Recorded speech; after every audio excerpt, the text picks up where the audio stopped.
Hey, what's up, guys? Coming to you from inside the safe again today. Today, I want to talk to you about three different size Smith and Wesson Frame revolvers. My favorite three sizes. I think there's five sizes. From left to right, this is the J frame. Here's a K frame, and here's an L frame. So I guess it really doesn't matter what frame size you like, because all three or all five frame sizes out there. I think there's an N frame and then an X frame, which is a very big framed gun. But anyways, it doesn't matter which frame you want to look at. You just want to, when shopping for a revolver, a Smith and Wesson anyways, you want to pick up the gun and see if it's something you're going to want to carry, or if it's something you're just going to take to the gun range, or are you going to go hunting with it? Because you can hunt with some of these guns, especially a 6-inch revolver, very accurate out at 50 yards, no problem, especially if you put a scope on the top. But I carry two of these guns, and the third one right here is my range gun, my plinker gun. I love this gun. It's fun. If I'm walking in the woods, I'll wear this outside the waistband. These two, the K frame and the J. Well, the J frame I'll put in my pocket. That just slides right in my pocket. There's no, it's a snub nose, 1 3/4 inch barrel, a 38 special. This is actually, all these guns are unloaded. This is actually a 640 no dash from the 80s that I've polished out, that I slide in my pocket. It's only a 380, excuse me, a 38 special. I get my numbers confused. I'm old, you guys. This is a 38 special, 5-shot, only 5 shots, very small. The next one up from that is the K frame, and a lot beefier. This is the heavy barrel 65-5.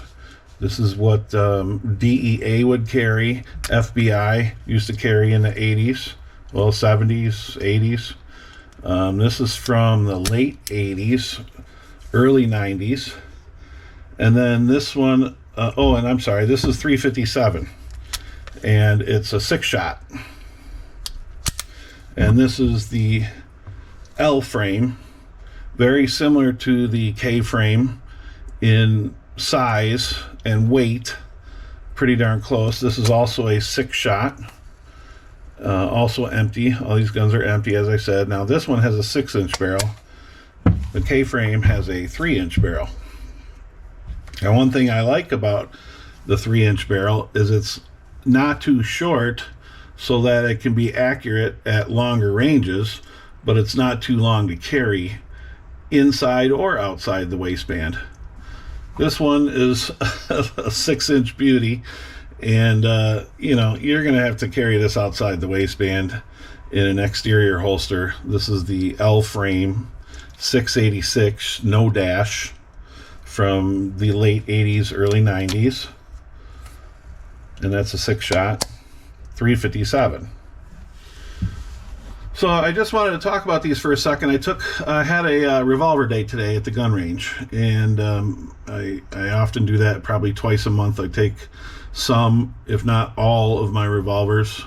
Today I took these three plus my little 22 Magnum that you guys watched a couple weeks ago, and it draws a crowd, especially this one and this one at 357, because it blows flames, and it's very, 357 is very loud, especially out of a shorter barrel. Lots of flames out of a shorter barrel, and the shininess and the nostalgia kind of draws a crowd at the range, and everybody wants to come over and talk about it. And I actually let a couple guys shoot these guns today. Couple young fellas I invited over to my booth and said, hey, do you guys want to shoot these? And I don't think they ever shot revolvers before, and they were kind of amazed and impressed, and had a good time with them. They only shot a couple rounds each one, But from their faces, they thought they were pretty cool. So maybe I brought some other people over to the dark side of revolvers. I don't know.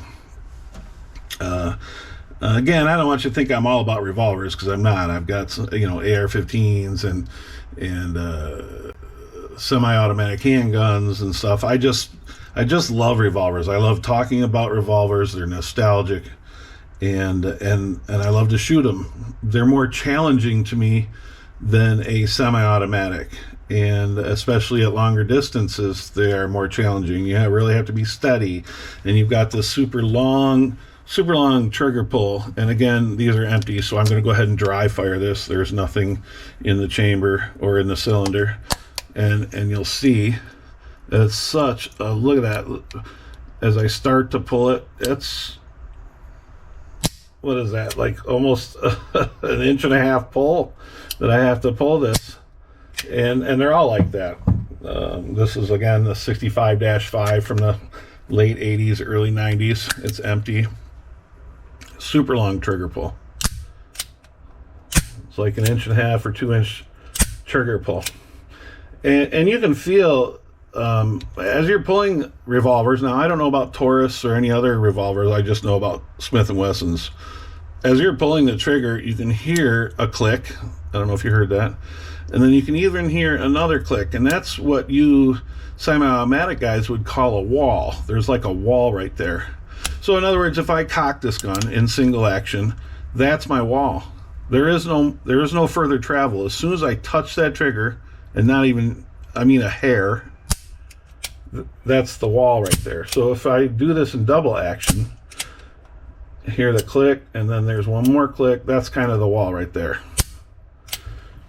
Anyways, and then same with this gun. This is my little pocket, running out to the store, just need to feel secure going out to the mailbox, and maybe there's a vicious dog after me or something. I just feel a little secure sliding something in my pocket when I'm in my shorts and going outside. A little 5-shot 38 special. So I'm going to throw up some video here, a little comparison of these three guns, shooting these three guns. And I'll start with the 640 no dash from the 80s. Again, this is like a little pocket gun, and it only carries or holds 5 rounds, and it shoots 38 special only, not 357. It still blows flames. You can shoot this one-handed. I recommend shooting it two-handed, especially if you put some plus P's in there. It's solid stainless steel construction, and you can see I polished it out. And then the next one that I'll throw up some more video here is the 65-5 from the late 80s, early 90s. Again, this is what DEA used to carry, FBI used to carry, maybe in blue, maybe a steel one in blue, not necessarily stainless silver. And it's the 3-inch, which is what they wanted. They didn't want the 4-inch, and they didn't want the 2-inch snubby, because the 3 inches is, to me anyways, the 3-inch is a perfect shooter. It's not too long to carry, and it's not too short for less accuracy. It's kind of that, not too cold, not too hot, just right, kind of centered there in my mind anyways. And if you look up a 65-5 or just a 65, Smith and Wesson 65, 66, 67, the 3-inch is the one that everybody wants, because it's that, porridge, not too hot, not too cold, just right size. And this one is the bull barrel. This one has a super thick barrel to handle that 357 in this smaller frame. And then, of course, the L frame, which is probably the newest gun in revolvers that I own, other than my Smith and Wesson little 22 Magnum. That's brand new, but this is from either the mid to late 90s or the early 2000s. It's it could even be earlier than that, because it's a 686 no dash. I don't know if you can read that or not, but it's mod 686 Smith and Wesson 6-inch. Without the pinned ramped sight there. It's not pinned, it's molded in, or machined out of the actual piece of stainless steel, which is amazing. And this one has adjustable rear sights, and I've got it pretty dialed in. I've got a whole grip on here.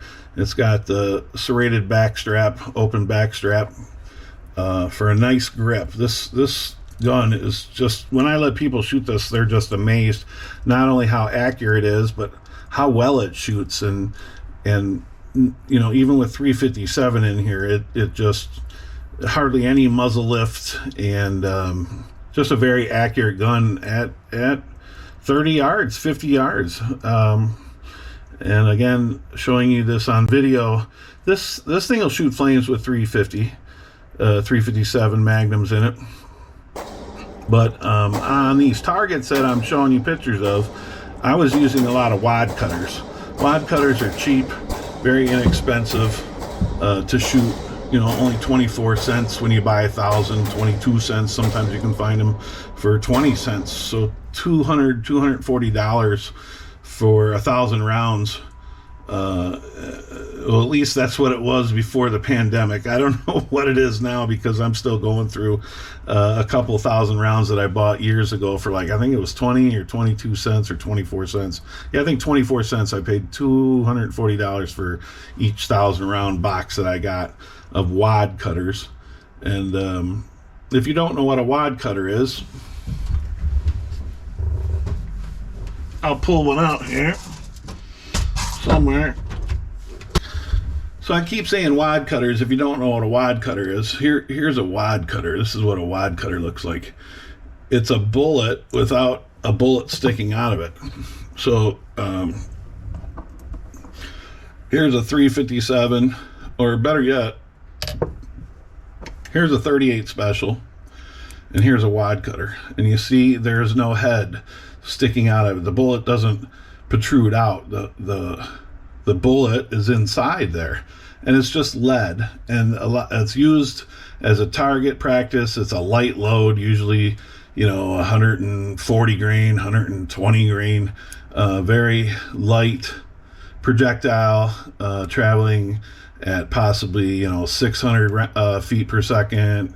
Not very fast, but pretty accurate. And on paper targets, it leaves a perfect round hole. And I'll put something up on the screen right now. You can see that it leaves a perfect round hole versus a hollow point or a regular round nose bullet, where it tears the paper. So yeah, that's what a wad cutter is. I bought thousands of these a couple of 5-6 years ago for cheap, and I'm still going through them. And I take them to the range, and they leave a lot of powder residue all over my guns, because they're not very, you know, they're not fast burning powder. It's kind of slow burning, and it leaves puts out a lot of gas or smoke residue all over the guns. So anyways, yeah, so I wanted to talk about the 3 different sizes and tell you how much fun they are.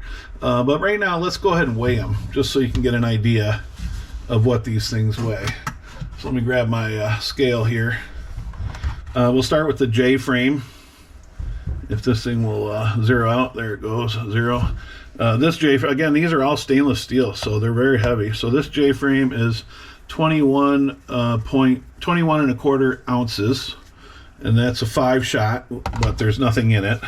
Now I'll go to the K frame with the 3-inch barrel, and that is 33 and a quarter ounces.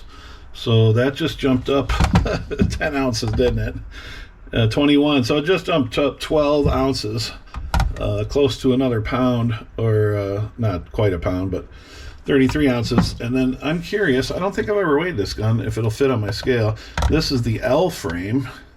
Oh, 44 ounces. So we're looking at almost a 12-ounce difference between each gun. Let's do that again, because I got to see this. So we got the J frame, stainless steel, 21 and a quarter ounces. We got the K frame, 33 and a quarter ounces. So that's a 12-ounce difference. And then we've got the L frame, which is 44 and a quarter. So yeah, each one is between 10 and 12 ounces more than the next one. That's crazy. I didn't even realize that. They're almost between 10 and 12 ounces difference between each one, the J, K, and L frame. Just like the alphabet, J, K, L. All right, the other thing I want to show you is the difference kind of in the frame size. I don't know how good this is going to work out, but here's the K frame in the middle, and I'm going to overlay the J frame on top. I don't know how if we're gonna be able to see that very good. Maybe if I do something like that. It's not a huge difference between the J and the K. Obviously, it's only a 12 ounce difference in weight. And then of course the frames on the J frame are a little narrower. The cylinder is obviously narrower than the K frame. But overall, I'm surprised that they feel different in your hands. You know what I'm saying? This feels the narrowest when I hold it like I'm ready to shoot. This feels the narrowest. And then when I hold the K frame, the 65-5, it definitely feels like I'm holding a bigger gun. Not necessarily that much heavier, just bigger. It's 12 ounces heavier. Yeah, just this feels narrower for some reason. All right, so let's compare the L frame to the K frame. So is there much of a difference between the L and K? Not much at all. Look at that. Not much at all. If anything, it's just a different configuration, I think, because I almost said that it looked like the K frame might be a little smaller, but I think they're identical.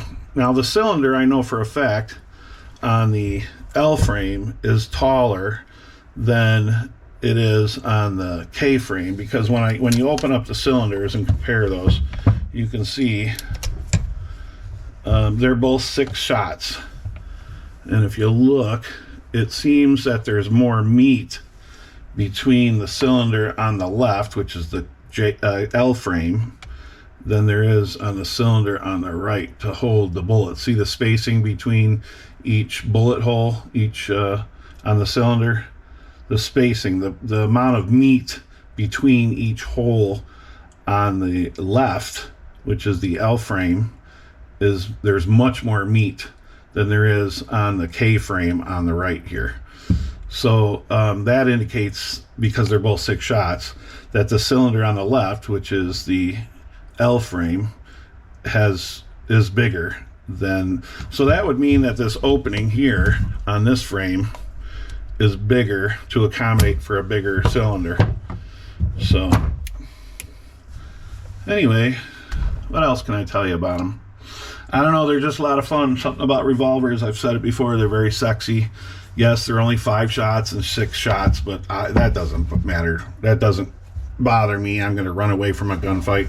Guns for me are a tool to protect me, or a hobby to go have fun. If I get backed into a corner, I'm not going to be shooting people 10, 20, 30, 40, 50, 80 yards away. I'm going to be running away if they're that far shooting at me, ducking and hiding. Now, if they're coming after me, they back me into a corner, of course, I'm going to have to defend myself. But that's not really what I'm looking to do. I'm an old dude. I'm a big guy. I can't even run very fast anymore. So, yeah, back me in the corner, we're going to have a problem. 20 yards away, 30 yards away, I'm going to escape, or at least try to escape. But anyways, I just wanted to talk to you about these. These are some of my favorite revolvers. Again, all stainless steel, 357s, 38 special down here, JKL frames, JKL.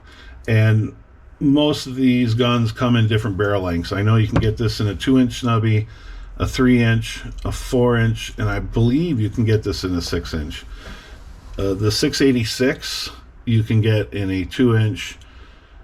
3-inch. I don't think it came in a 4-inch, but somebody can correct me. Maybe it came in all sizes, 2, 3, 4, and 6. I don't think I've ever heard of a 5-inch barrel. Maybe they passed up 5-inch barrels when they were making them and just jumped to the 6-inch. And the J-frame can come all the way up to, I believe, a 4-inch. Maybe they made a 6-inch. I've seen a 4-inch. I've never seen a 6-inch J-frame. So maybe you can leave some comments on that if you know that there's a J-frame 6-inch. I should have researched it first before saying anything. But anyways, yeah, I just love these guns. They were fun at the range today. Met some friends, made some new friends. Hopefully they'll be on today and leave some comments in the comment section. And I hope you're enjoying my videos. Please leave some comments and hit the like button if you like my videos, or hit the down button if you don't like my videos. And please subscribe, because I'm a growing channel, and an old dude with his own channel is kind of cool. My kids think I'm silly. They're in their 30s now, and they think I'm silly for having a YouTube gun channel. But I'm having fun, and I hope you're having fun with me. So hit that subscribe button, and we'll see you in the next one. Thanks for watching.